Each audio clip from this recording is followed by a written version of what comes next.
Shalom, Shalom. berjumpa kembali bersama kami The Same Ministry. Kami adalah para awam yang senang mempelajari kitab melalui pelajaran Sekolah Sahabat. Dan di pelajaran minggu ini, pelajaran ketiga dengan judul Kesatuan dalam Kristus. Dan kita akan mempelajarinya bersama-sama bersama kedua panelis yang sudah hadir di sini.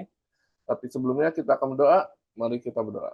Bapa kami yang bertinggi dalam surga, mengucap syukur dan terima kasih padamu, karena kami boleh dapat berkumpul untuk mengucapkan firman-Mu. Biarlah Roh Kudus mengenai hati kami, sehingga apa yang kami bicarakan berkenan di hadapan-Mu, dan boleh berkat bagi banyak orang. Terpujilah nama-Mu ya Tuhan, di dalam nama Tuhan Yesus kami berdoa. Amin. Sebelum memulai pelajaran mana minggu ini, kami minta Pak Tobing untuk menjelaskan apa saja yang akan kita pelajari. Baik, pemirsa The Safe Ministry, satu minggu ini kita fokus kepada masalah kesatuan jemaat. Ya, judulnya Kesatuan dalam Kristus.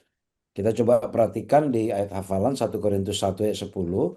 Tetapi aku menasihatkan kamu, saudara-saudara, demi nama Tuhan kita Yesus Kristus, supaya kamu seia sekata, dan jangan ada perpecahan di antara kamu.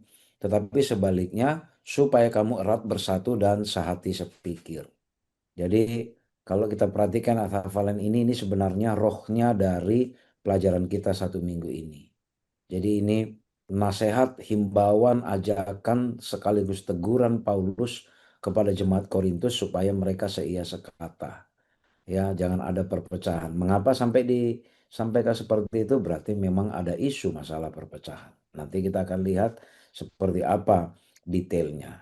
Jadi memang masalah perpecahan ini bukan hanya di komunitas manusia, ya kalau di satwa-satwa liar gitu, ya mereka hidup bergerombol-gerombol, ya berkelompok, lalu ya kadang kadang akrab tapi kadang ya ada juga tiba-tiba berkelahi satu sama lain ya, nggak selalu harmonis gitu ya di antara hubungan mereka. Kayak simpanse itu ya yang bergerombol bisa 15 bahkan sampai 150 simpanse.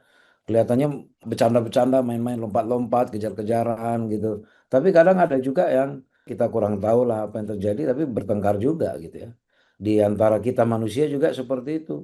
Ya, bukan hanya kecenderungan hidup berkelompok ya, memang manusia ada kecenderungan ya dia akan berdekatan dengan orang yang satu chemistry dengan dia, ya. Tapi kadang-kala juga di dalam komunitas manusia yang merasa satu chemistry itu ada juga terjadi apa? Terjadi pertengkaran. Nah, nanti kita akan pelajari dalam satu minggu ini ada perpecahan terutama terbentuknya klik-klik gitu ya atau grup-grup ya kelompok-kelompok yang didasarkan kepada pemimpinnya masing-masing ya. Jadi grup-grup ini lahir karena adanya apa namanya? Adanya kekaguman terhadap siapa pemimpinnya. Jadi ada misalnya ada grupnya Fajar Yulistio, grupnya Elvin Tobing. Nah, lebih kepada seperti itu. Nanti kita lihat ya apa tantangan yang dihadapi Paulus di Jemaat Korintus lalu bagaimana solusi yang dia tawarkan terkait masalah perpecahan di dalam jemaat ya dan bagaimana supaya pelayanan di dalam gereja tidak terhalang oleh karena perpecahan seperti ini. Demikian pemirsa The Safe Ministry dan Pak Simon. Terima kasih Pak Tobing untuk penjelasannya. Dan kita akan melanjutkan topik pelajaran kita ke hari Minggu dengan judul masalah klik di dalam gereja. Sebuah problema yang sangat mengerikan sehingga Paulus membicarakan tentang hal ini di awal. Silakan Pak Tobing. Nah, kalau kita selidiki di ayat 12 sampai 17 ya, perpecahan yang seperti apa sih sebenarnya? Ya, ternyata ada klik-klik yang terjadi.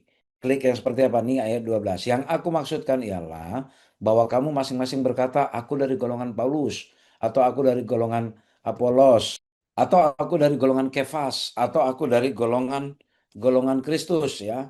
Padahal Paulus tanya, adakah Kristus terbagi-bagi?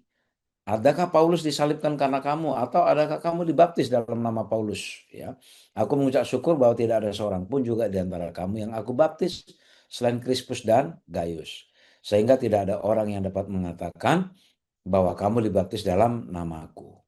Ya, dan seterusnya. Dan ayat 17 ini bagus ini. Ya, sebab Kristus mengutus aku bukan untuk membaptis, tetapi untuk apa? Untuk memberitakan Injil dan itu pun bukan dengan hikmat perkataan, Supaya apa? Supaya salib Kristus jangan menjadi sia-sia. Jadi salib Kristus akan jadi sia-sia ketika jemaat itu terpecah-pecah berdasarkan tokoh yang dikaguminya, ya, berdasarkan tokoh yang dikaguminya atau tokoh yang mengajarkan hikmat kepada mereka. Nah, itu jadi seolah-olah menjadi yang dimuliakan atau yang dibesarkan bukanlah salib Kristus, tetapi apa? Tetapi tokoh-tokohnya tadi yang merasa diajar atau dibaptis oleh Paulus, nanti dia bilang, "Oh, aku golongan Paulus aku." Ya, beda memang sama kalian yang golongan Apolos. Nah, apalagi ini golongan Kefas dan lain-lain. Ya, seperti itu. Nah, jadi itu yang terjadi, klik-klik yang terjadi di dalam gereja Korintus pada saat itu. Dan bersamaan dengan itu terjadi perselisihan.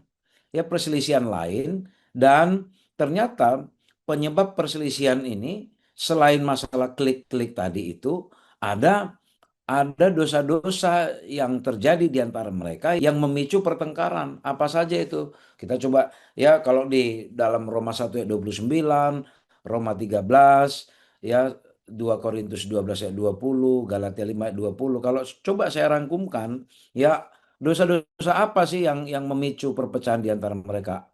Kelaliman, kejahatan, keserakahan, ya, kedengkian, pembunuhan, tipu muslihat, kefasikan gitu ya. Lalu ada lagi pesta pora ya. Jadi bukan hanya sekedar dari golongan-golongan, tapi terkait dengan karakter mereka juga ya. Pesta pora, terus ke percabulan, hawa nafsu, iri hati, amarah, kepentingan diri, bisik-bisikan. Tahu bisik-bisikan ya? Gosip-gosip ya, gosip-gosip nih yang jadi ngegede-gedein gosip, lalu akhirnya apa terjadi? Perpecahan, angkuh, kerusuhan, penyembahan berhala, sihir, ya, percideraan, roh pemecah. Nah, banyak sekali yang membuat klik-klik tadi itu juga menjadi semakin tajam di antara mereka.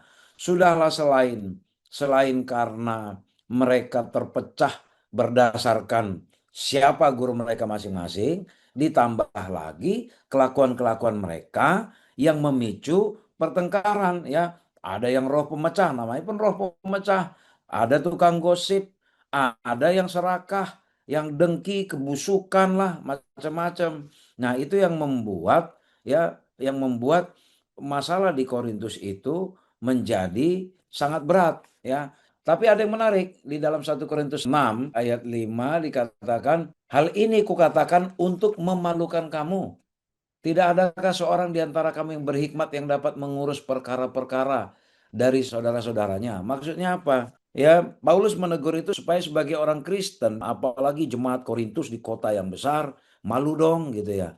Tolong dong, kita sudah jadi orang Kristen, ya, sudahlah kita terpecah-pecah karena berdasarkan pemimpin masing-masing. Terus malu dong kita kalau masih mempertahankan perilaku-perilaku yang seperti ini. Nah, itu yang dimaksud ya. Bahkan yang mengerikannya lagi, ya, kalau di 1 Korintus 11 ayat 17 sampai 22 itu dikatakan apa? Mereka pun tidak mengesampingkan perbedaan mereka saat merayakan perjamuan Tuhan. Ya. Jadi maksudnya apa? Jadi seolah-olah, ya, ketika mereka mengadakan perjamuan, sementara mereka ada perselisihan situ, mereka anggap enteng saja menjalankan perjamuan itu. Nah, ini juga mungkin seolah-olah teguran bagi kita pada saat ini ya. Kadangkala kita enteng saja menerima satu upacara perjamuan, sementara kita belum mau membereskan urusan perselisihan di antara kita dengan saudara kita satu gereja dengan yang lain, satu saudara di dalam keluarga, menganggap enteng aja. Ya, ini sudah terjadi sejak dulu. Saya pikir ini menjadi satu evaluasi dan feedback yang baik bagi kita agar kita apa? Agar kita satu punya rasa malu lah ya dalam hal seperti itu ya, punya rasa malu. Jadi memang hal seperti ini yang membuat perpecahan itu sesuatu yang mengerikan sekali bagi apa? Bagi persatuan jemaat. Itu yang membuat Korintus punya kekhawatiran khusus sehingga dia mengirim surat yang penting kepada jemaat Korintus. Demikian pemirsa The Safe Ministry. Baik, terima kasih Pak Tommy untuk penjelasannya.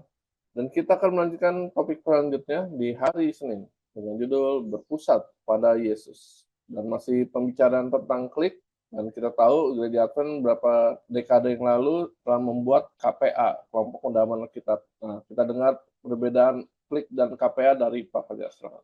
Iya, Pak Simon dan pemirsa The Safe Ministry. Ini menarik sekali ya. Tadi yang dijelaskan oleh panelis saudara Elvin, memang fakta bahwa ada beberapa kelompok-kelompok, kemudian grup-grup atau klik-klik ya istilahnya ya, klik-klik di beberapa jemaat. Nah, sekarang apa bedanya klik-klik yang negatif dengan klik-klik kayak kelompok kecil pendalaman Alkitab? Kalau kelompok kecil ini memang dibentuk secara khusus ya, supaya mereka bisa berkonsentrasi untuk mengadakan Bible study, kemudian mengundang ya orang-orang lain yang ingin belajar. Tapi kalau untuk yang klik-klik ini yang dimaksudkan oleh Rasul Paulus, ini adalah orang-orang yang memiliki satu kecenderungan, ya orang-orang gereja sebetulnya ya. Mereka membuat grup sendiri, menjadi oposisi, kemudian haluan kiri menjadi haluan kiri di dalam jemaat gereja atau ya gereja ya. Nah, bagaimana? Sekarang pertanyaannya begini, bagaimana caranya untuk menghindari terjadinya klik-klik ini? Lagi-lagi Paulus juga tetap menekankan ya. Kita baca lagi dalam 1 Korintus 1 ayat 10 tadi ya. Tetapi aku menasihati kamu, saudara-saudara, demi nama Tuhan kita, Yesus Kristus, supaya kamu seia sekata dan jangan ada perpecahan. Jadi saya garis bawah ini, perpecahan di antara kamu. Tetapi sebaliknya supaya kamu erat bersatu dan sehati sepikir. Sehati sepikir. Nah, sekarang kalau kalau kita lihat ini ya, klik-klik di jemaat ini adalah salah satu bentuk penyangkalan kesetiaan kita terhadap Kristus. Karena sebetulnya Kristus itu sendiri memanggil kita untuk melakukan persekutuan dengan Yesus Kristus. Jadi satu-satunya jalan supaya kita terhindar dari klik-klik yang muncul terjadi di dalam jemaat, ya mesti harus berpusat kepada Kristus. Dan lagi-lagi Rasul Paulus juga mengatakan ya, kalau kita berpusat pada Kristus, maka kita pun juga tidak akan terbagi-bagi. Tetap fokus, tetap menyatu di dalam tubuh Kristus itu sendiri. Kita tidak terbagi-bagi. Kristuslah yang disalibkan bagi kita dan kita dibaptis dalam nama Allah Bapa dan Roh Kudus ya. Jadi bukan atas nama pemimpin. Kadang-kadang klik-klik ini tuh mengidolakan para pemimpin di situ. Tapi sekali lagi Rasul Paulus mengatakan, marilah kita tetap berpusat kepada Kristus Yesus. Bahwa kita semua anggota jemaat itu adalah tubuh Kristus dan kita semuanya itu adalah anggota-anggotanya. Tetaplah satu agar tubuh itu berfungsi dengan baik ya, berfungsi dengan baik. Pikiran dan pendapat, opini harus tetap tunduk kepada Kristus. Dan gereja tentu saja, Pak Simon, harus berpusat kepada Kristus itu sendiri. Nah, oleh karena itu pelajaran apa sih yang bisa kita ambil dari sini ya? Kalau kita tahu bahwa ada klik-klik yang terjadi di jemaat kita masing-masing, cobalah untuk kembali kepada Kristus, tetap berpusat kepada Kristus. Karena kita masing-masing adalah anggota tubuh daripada Kristus, kita selayaknya seia sekata supaya tujuan dari gereja itu sendiri untuk menyampaikan pekabaran Injil dapat boleh terwujud. Dan kita bisa menarik orang-orang yang belum mengenal Kristus untuk tinggal tetap di dalam gereja. Demikian Pak Simon dan pemirsa The Safe Ministry. Terima kasih Pak Fajar untuk penjelasannya. Dan kita akan melanjutkan topik selanjutnya di hari Selasa, hikmat dan kedewasaan. Nah, dikatakan di sini bahwa klik itu timbul dari pandangan yang terlalu mengglorify para pimpinan atau terlalu memandang tinggi pimpinan. Dan kita dengar penjelasan tentang ini dari Pak Tobik. Silakan. Baik, pemirsa The Safe Ministry, tadi sudah diawali oleh Pak Simon. Jadi persoalan di dalam jemaat Korintus itu adalah karena terlalu mengglorifikasi, terlalu mengagung-agungkan, terlalu membesar-besarkan pemimpin masing-masing, ya. Sehingga apa? Fokusnya beralih. Harusnya fokusnya adalah salib Kristus yang dibesarkan atau Kristus sendiri yang dibesarkan, tetapi ini lebih kepada mengagung-agungkan pemimpinnya. Ya, jadi ini mungkin katakanlah dalam aplikasi praktis pada saat ini misalnya, katakan saya itu mungkin belajar banyak misalnya dari pendeta A misalnya ya. Lalu saya menganggap bahwa pendeta A inilah dewa saya. Ya katakanlah bukan dewa, saya terlalu mengagumi pendeta A ini sehingga ajaran apapun misalnya atau katakanlah ketika diskusi dengan siapapun dengan pendeta yang lain, saya seolah-olah selalu menganggap pendeta yang lain itu saya nggak anggap itu saya nggak ada. Pokoknya pendeta yang saya kagumi ini saja yang ada misalnya. Nah, jadi terjadi hal-hal seperti itu. Mungkin di organisasi kita katakanlah kita punya beberapa pendeta katakan yang mungkin cukup tenar dari segi keahlian masing-masing ya apa yang diajarkan. Lalu misalnya saudara Fajar mengagumi pendeta A, saya mengagumi pendeta B, penceramah pendeta B, saudara Simon mengagumi pendeta C. Lalu ketika pendeta A, B itu apa namanya katakanlah menyampaikan firman Pak Simon itu enggak apa namanya nggak mau nggak mau menaruh simpatik atau nggak mau mendengarkan nggak dia hanya Pak Simon hanya mau dengarkan kalau dari pendeta yang dikagumi. Nah, hal-hal seperti ini yang tidak perlu terjadi kepada kita permisal The Safe Ministry apalagi yang baru menerima kebenaran di dalam gereja Advent misalnya. Boleh-boleh saja ya boleh-boleh saja bersimpatik kepada pendeta yang sudah mengajar Bapak Ibu Saudara yang membawa ke dalam kebenaran ini boleh saja, tapi tidak perlu mengglorifikasi, mengagung-agungkan. Demikian juga kita yang sudah lama misalnya ya, yang sudah lama menerima katakanlah ajaran Advent di dalam gereja ini, tidak perlu juga kita selalu berpatokan hanya ke pendeta anu. Ya, selalu misalnya seseorang mengatakan, oh saya dengan pendeta senior ini. Ya, jadi ketika ada pendeta yang lebih muda dari yang dikaguminya dianggap pendeta muda ini tetap tidak tidak punya hikmat dibanding. Nah, hal-hal seperti ini kadang-kala membuat apa? Membuat terjadi pemicu-pemicu perpecahan. Ya, jadi persoalannya bukan hanya sekedar perpecahan, persoalannya adalah posisi Kristus jadi kita geser. Kita lebih mengagumi tokoh kita itu dibandingkan esensi dari kebenaran itu sendiri, yaitu apa? Salib. Jadi kita lebih lebih perhatian kita lebih besar kepada siapa guru kita dibandingkan guru agung itu sendiri. Itu ya. Nah, jadi Paulus mengatakan bagaimana supaya jemaat ini dewasa dalam rohani. Nah, jadi dibilang kalau mau berhikmat dan dewasa dalam rohani, ya makanannya nggak bubur sama ini lagi, sama susu lagi. Sudah harus makanan-makanan keras. Dalam artian apa? Persoalan yang kita hadapi bukan lagi masalah aku mengagumi guru ini, guru bukan itu lagi. Saya kagum pendeta ini, kagum pendeta bukan itu lagi. Tapi persoalan kita makanan-makanan keras adalah kita akan banyak dihadapkan kepada tantangan-tantangan iman. Ya, bagaimana kita ketika kita mengabar Injil, bersaksi, ya, tantangan-tantangan iman yang kita hadapi, itulah makanan-makanan keras dibandingkan kita stuck berhenti hanya di dalam apa? Hanya di dalam mempersoalkan kamu muridnya siapa, kamu muridnya siapa, atau pendeta mana yang lebih saya kagumi, pendeta mana yang lebih yang Anda kagumi daripada di situ. Jadi kedewasaan rohani itu dibentuk melalui apa? Melalui terbiasa kita menghadapi hal-hal yang apa? Yang melatih iman kita, ya, yang melatih iman kita teruji menghadapi persoalan-persoalan sulit dibandingkan hanya sekedar kagum-kagum kepada tokoh-tokoh tertentu, kepada pengajar-pengajar tertentu, kepada narasumber-narasumber tertentu. Demikian pemirsa The Safe Ministry. Terima kasih Pak Tobing untuk penjelasannya. Dan kita akan melanjutkan ke topik selanjutnya di hari Rabu dengan judul Pelayanan Seperti Kristus. Kita diminta untuk menjadi pelayan yang rendah hati dan benar-benar melayani Kristus. Dan kita dengar penjelasan lebih lanjut dari Pak Fajar. Ya, Pak Simon dan pemirsa The Safe Ministry ya.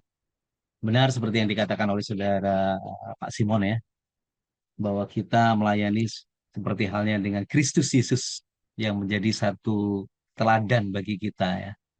Memang sih penyebab klik-klik yang terjadi di gereja itu adalah penyebabnya adalah hasil dari kurangnya kedewasaan rohani masing-masing ya. Jadi kalau kita lihat bahwa orang-orang Korintus ini kan banyak sekali para filsuf, kemudian para pemikir dan para tokoh-tokoh ya politik maupun para pemimpin agama. mereka memiliki satu ya standar ya, kepintaran, kecerdasan itu dari apa yang diungkapkan itu. Jadi orang-orang Korintus, orang Kristen pertama yang ada di Korintus itu masih kadang-kadang masih mendewakan mereka ya. Jadi standar mereka itu standar sekuler. Sementara Rasul Paulus mencoba untuk mengalihkan pemikiran mereka kepada Kristus, pada pikiran Kristus, bukan pikiran standar orang sekuler ya, jadi orang duniawi ya, orang duniawi. Itu yang disampaikan oleh Rasul Paulus. Nah, peristiwa yang terjadi di Korintus itu juga terjadi di Filipi. Mereka juga berpikir bahwa banyak sekali perpecahan, persaingan ya, budaya supaya mereka itu mendapatkan pengakuan bahwa mereka itu sangat pintar gitu ya, sangat pintar untuk ya berdebat, kemudian mempertahankan pemikiran mereka dan lain sebagainya. Nah, pelayanan seperti Kristus itu menuntut satu penyangkalan diri dan ambisi secara pribadi. Kadang-kadang kita mengedepankan ambisi kita pribadi ya, supaya kita bisa dilihat oleh orang lain, dan ini menjadi satu dosa ya, dosa satu kesayangan. Nah, apa sih pelajaran yang bisa kita ambil dari sini ya? Sebaiknya sih ya, kita berupaya untuk tetap memberkati orang lain lebih daripada diri kita sendiri. Kita berusaha untuk menyerupai seperti halnya Kristus. Tentunya bagi kita semuanya sebagai pelayan-pelayan Tuhan, pengurus gereja, itu sebetulnya sama ya dengan hamba-hamba Kristus yang melayani sebagai pembantu ataupun bawahan kepada Kristus. Ada satu ayat yang menarik ya. Kita coba dalam 1 Korintus 4 ayat 1 ya. 1 Korintus 4 ayat 1. Demikianlah hendaknya orang memandang kami sebagai hamba-hamba Kristus yang kepadanya dipercayakan rahasia Allah. Artinya bahwa ketika Rasul Paulus itu dia menuliskan surat ini, dia sudah bertindak bahwa Rasul Paulus ini sebetulnya hamba-hamba Kristus ya, yang dipercayakan ada satu rahasia Allah, yaitu pekabaran Kristus itu ya, yang mesti harus disampaikan kepada orang lain. Nah, sekarang Rasul Paulus saja sebagai seorang pemimpin mengaku dirinya sebagai sebagai hamba-hamba Kristus, apalagi kita hanya sebagai mungkin ya pemimpin salah satu departemen, sudah pongah dan lain sebagainya, sehingga membuat klik-klik yang ada di gereja gitu ya, kan ini tidak wajar. Oleh karena itu, marilah kita melayani seperti halnya Kristus melayani kepada orang lain dan menjadi satu berkat bagi orang lain, dan tentunya kita tidak perlu egois dan ambisi ya untuk mementingkan ambisi kepentingan kita sendiri. Demikian Pak Simon dan pemirsa The Safe Ministry. Terima kasih Pak Fajar untuk penjelasannya. Dan kita akan melanjutkan pelajaran kita ke hari Kamis dengan judul Gaya Hidup yang Mencerminkan Salib. Dan dikatakan di pelajaran ini bahwa kesombongan adalah akar dari perpecahan di gereja. Dan kita dengar penjelasan lebih lanjut tentang hal ini dari Pak Fajar. Ya, Pak Simon dan pemirsa The Safe Ministry ya. Tentunya kita harus mendukung serta menghargai dan membantu para pemimpin-pemimpin kita, dan pada waktu yang sama kita tidak boleh ya istilahnya membentuk atau menginisiasi klik-klik yang ada di dalam jemaat ini. Ya, kita mencoba untuk menghindari itu, yaitu dengan cara tetap membantu, mensupport apa yang dilakukan oleh para pemimpin kita. Nah, pemimpin kita, pemimpin gereja itu juga harus menunjukkan gaya hidup yang mencerminkan ketundukan yang dilambangkan oleh salib itu sendiri.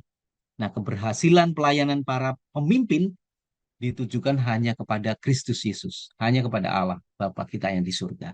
Nah, sekarang banyak sekali ya gaya hidup yang tidak mencerminkan salib. Kalau dalam pengorbanan Kristus di atas kayu salib, di situ kan ada satu unsur pengorbanan, rela ya.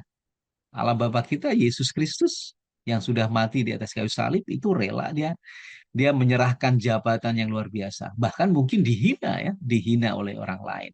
Kemudian dicibir, kemudian dia harus mengambil peran sebagai itu. Nah, bagi para pemimpin-pemimpin jemaat maupun bagi kita, maukah kita itu memiliki satu sikap dan tindakan seperti halnya Kristus lakukan ya?